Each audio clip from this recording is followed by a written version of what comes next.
Carburettor খুলে ফেললাম। আর ভিতরের অবস্থা দেখুন, কি অবস্থা, ভিতরে কি পরিমাণে ময়লা।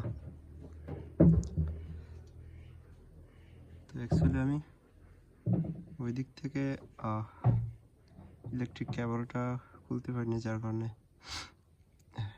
এভাবেই খুললাম। তো এই দেখুন ময়লা।